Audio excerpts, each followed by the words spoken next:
As the gentlewoman from Washington, Ms. Jayapal, for 5 minutes. Well, thank you, Mr. Chairman. That was very instructive, that last 5 minutes. Let me just take on several points.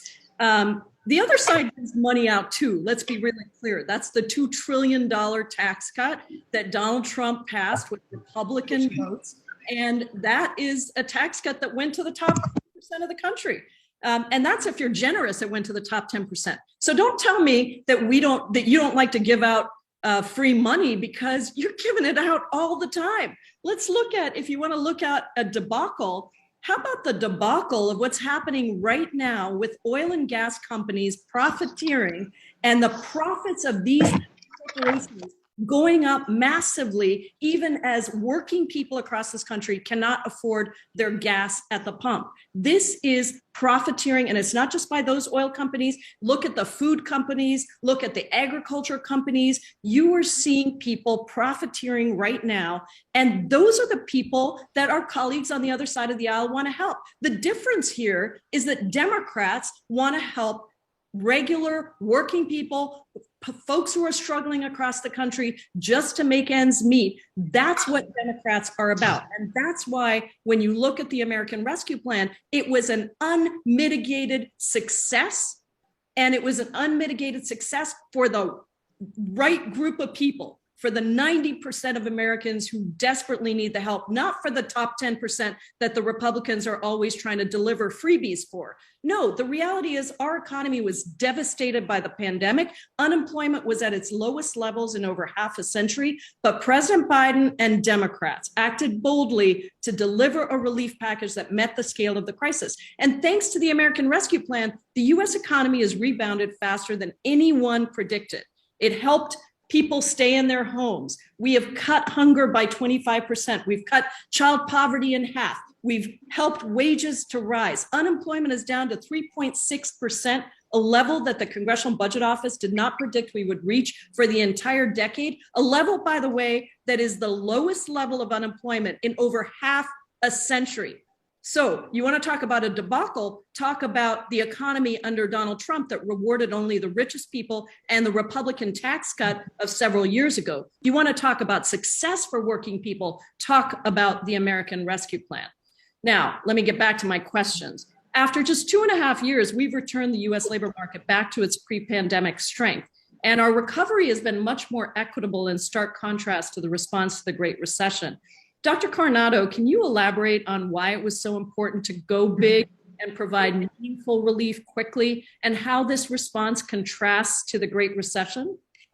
Yeah, so there is a lot of research that shows when people are unemployed for an extended period of time or out of the labor force for an extended period of time, it leaves a permanent imprint on their earnings capacity.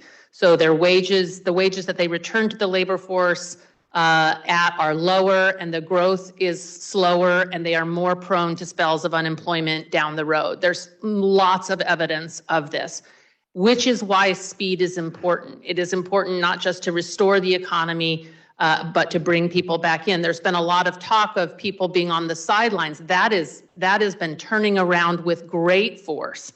People were on the sidelines for a lot of reasons, because of childcare problems, because of health concerns, even after the lockdowns were lifted. So it was a complex and difficult situation for many families. That is now beginning to heal, and we are seeing the labor force participation of prime age people. We're on track to exceed the pre-pandemic levels in the next 6 months. So there is no problem with people's willingness to work. They want to, and now, as you noted, the structure of the benefits is going disproportionately to lower wage workers who have had decades and decades of underperformance. We have seen widening income inequality since the 1980s.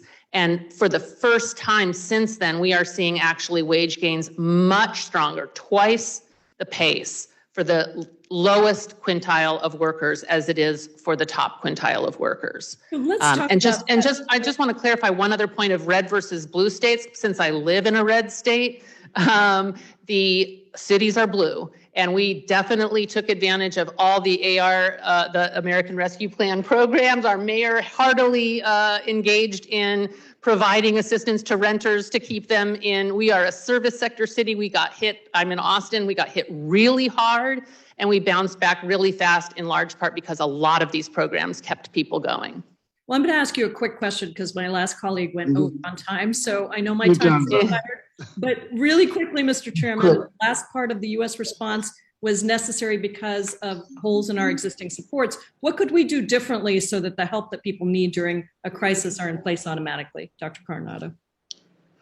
Yeah, so again, I think one of the things that these programs did expose were some of the creakiness of the infrastructure in terms of getting money to people. I think we actually did incredibly well, but the IRS is stretched to breaking point in terms of its ability. The unemployment insurance systems at the state level experienced a lot of technical difficulties in administering these programs. So I think that there's a lot that can be done in terms of modernizing the digital infrastructure, both at the IRS and at the unemployment insurance system, to bring it up to date and make sure that we can get money to people quickly, identify who's eligible, get the money quickly. That would certainly facilitate the efficiency of these programs.